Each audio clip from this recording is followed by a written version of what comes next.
Magandang araw mga bay. Ngayon ay nandito tayo sa isa sa mga kilala at magandang resort dito sa Macrohon, Southern Leyte, ang Kuting Reef. Samahan ninyo kami mga bay para siyempre maipakita namin sa inyo kung gaano ba kaganda dito. At saka siyempre yung mga masasarap na food nila dito. Tara, let's go!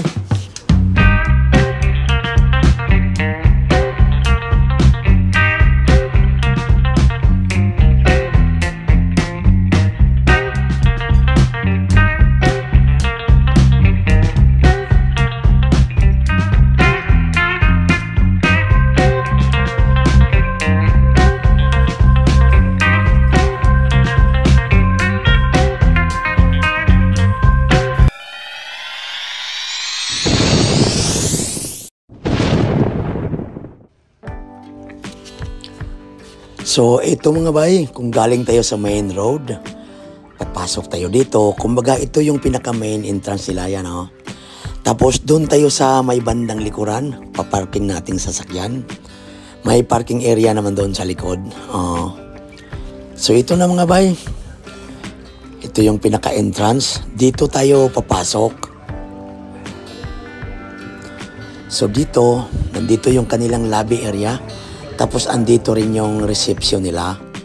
Kumbaga pag mag-check-in kayo, dito kayo mag-inquire, dito siyempre sa kanilang reception. Ito.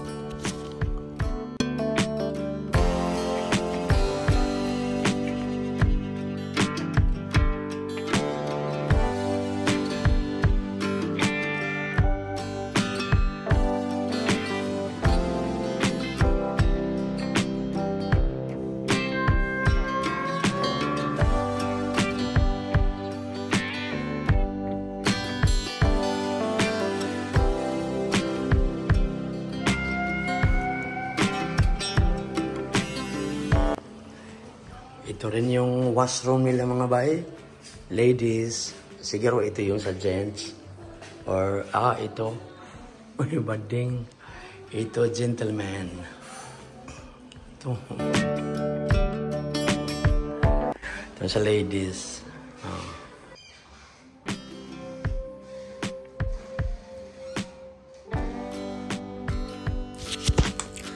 So, ito na yung itsura dito sa labas mga bayo. Wow, ang ganda ng view dito.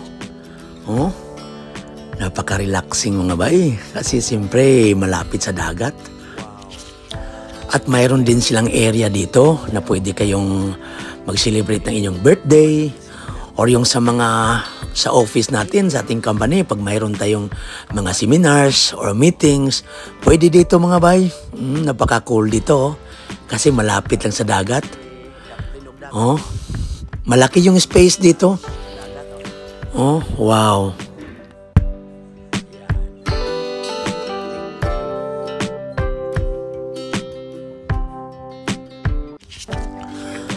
Dito na pala yung mga order natin. Wow. So nag-order tayo ng isda. Steamed. Steam lang ito mga bay. Tapos nag-order tayo ng 3 order ng crispy pata. Ito, kasi mabitin tayo pag isa lang. Ito mga bay, sabaw, baka ba? Sinabaw na baka, tapos siyempre gulay para siyempre mayroon tayong vegetable sa pagkain natin. Tapos siyempre, shot kunti mga bay. Uy, andito si Miming. Di may ring sa ilang bay, tagaan po din natin dyan. So kain na mga bay. Thank you Lord sa mga blessings na lagi mong binibigay sa amin. At sana Lord, yung mga taong nanood sa video namin ngayon at saka sa mga tao ring naghahanap pa sa kanilang mga makakain sa mga oras na ito. Sana Lord, mabigyan niyo po sila ng pagkain sa kanilang mga hapagkainan at saka mga blessings. Thank you Lord.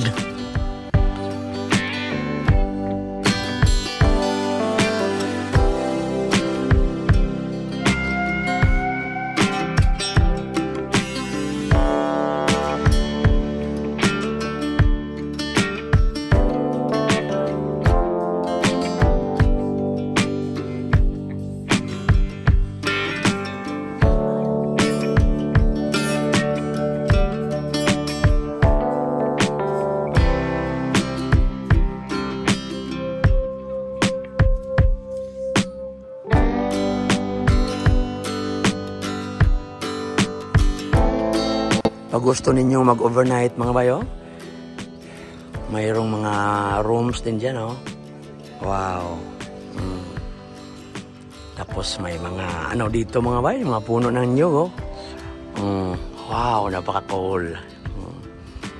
Tapos pwede kang kung doon may maligo ba, galing ka sa dagat na ligo, pwede ka doon mag-waswas, banlaw ba, oh. Tapos doon may swimming pool.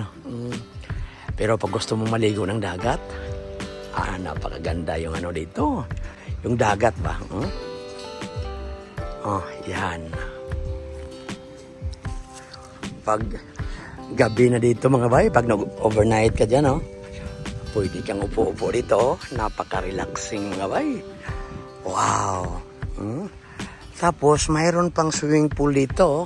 Oo. Ito, may swimming pool. Wow. Siyempre, may mga upuan din dito. Swimming pool. Ang ganda ng swimming pool mga bayo. Wow. Tapos, mayroong play area na mga kids ba.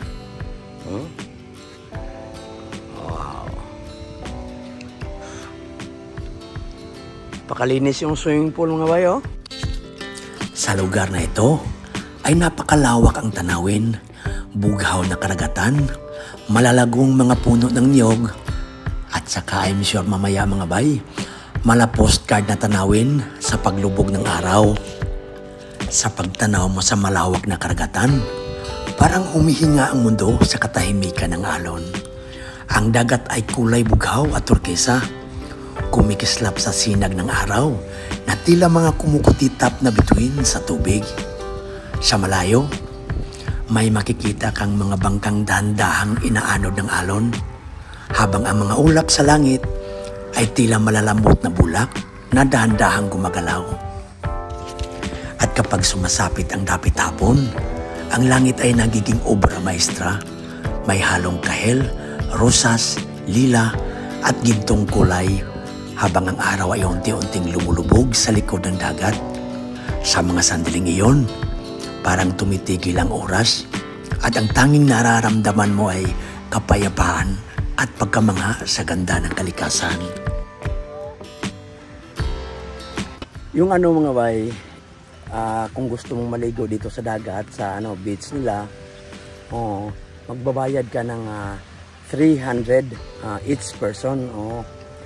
Pag magbabayad ka ng 300 each person, may maka-access ka ng dito sa pool at saka yung dito sa dagat.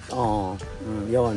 Kasi bibigyan kanila ng yung parang dito ba, nung tawag diyan ba, parang ban o parang porsiras mga bay ba. Ang ibig sabihin na register ka na ba. Hindi ka nang gumamit dito sa pool tapos maligaw dito sa dagat. Akala ko dati mga bay ba, nung hindi pa ako nakapunta dito, free yung maligo sa dagat dito. Hindi pala mga bay, mayroong 300 pesos bayad. It's adult. Pag nagbayad ka ng 300, siyempre mayroon ka pwede ka nang maligo dito sa beach dyan. Tsaka pwede ka na rin makagamit or maligo dito sa pool. Yan. So, patungkol naman mga bay sa mga prices ba sa mga pagkain dito. Ipapakita ko lang dito sa screen. Screenshot na lang ninyo mga bay. Pero take note mga bay ha, mayroon itong discount kasi yung nanay ko nakadala siya ng ID sa senior citizen. Kaya kung mayroon kayong mga kasama na senior citizen, mas maigi mga bay kung magdala sila ng ID para siyempre naman mayroon tayong discount. Pero take note mga bay ha, hindi po kasama dyan sa resibo na yan yung binayaran natin na 300 each person kung maliligo tayo sa dagat or sa pool. Hindi po nakasama sa resibo dyan.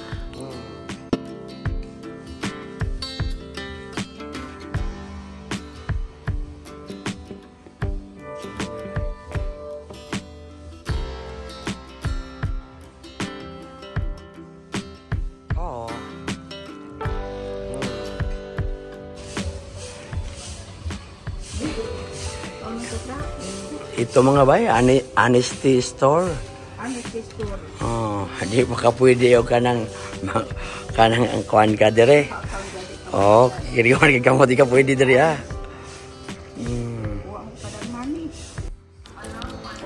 Mga bay, hanggang dito lang po muna ang ating vlog ngayon at sana ay nag-enjoy kayo sa ating konting kain-kain dito sa Kuting Reef. At pag bago ka pa lang sa channel namin, please don't forget to like and subscribe. Keep safe mga bay and God bless everyone. See you sa susunod na naman nating mga vlogs.